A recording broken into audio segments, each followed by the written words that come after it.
Assalamualaikum warahmatullahi wabarakatuh. My name is Annisa Septianingtyas.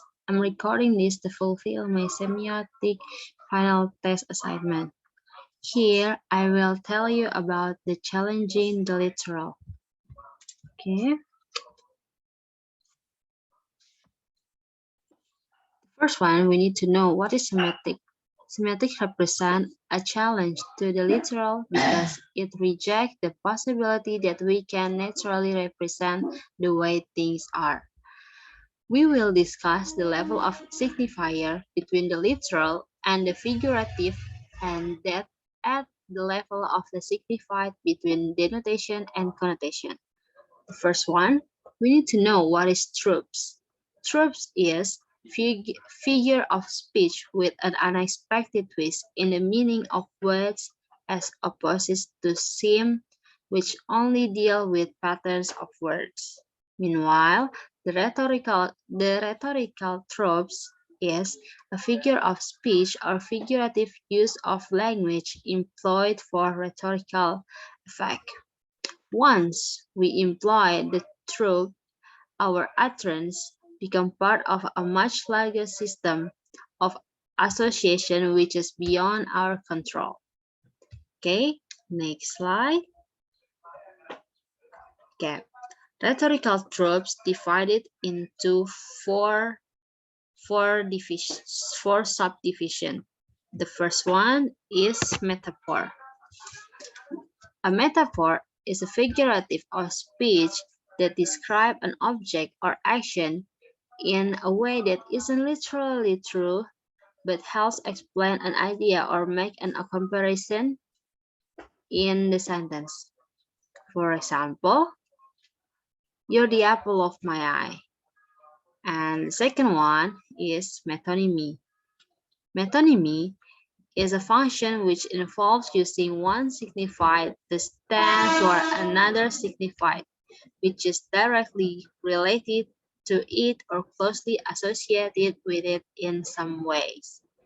For example, yes, lend me your ears. It means that the speaker asks the hearer to pay attention to the speaker.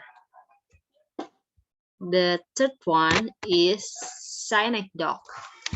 Synecdoche itself is when a part of something is used to refer the whole.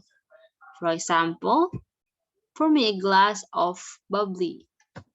Bubbly means a champagne, and bubbly is one of the kind of champagne. And the fourth one is irony. Irony is when someone says something which is completely opposite to what they mean or opposite to the reality of the situation. For example, he's a great dancer like a clown. It means that a clown is never be a good dancer because clown has weird dance move. It's like insulting. Okay, the next slide. Metaphor itself divided into three types. The first one is orientational. Orientational metaphor, primarily relating to spatial organization, which is include up and down, front or back, on, off, near or far, and deep and shallow. The second one is ontological metaphor, which means associated with activities, emotional, and ideas with entities and substance. In ontological metaphor, obviously involving personification. And the third one is structural, which means overacting metaphors which allow us to structure one concept in terms of another. For example, is rational argument is a war. And metonymy is also divided into three types.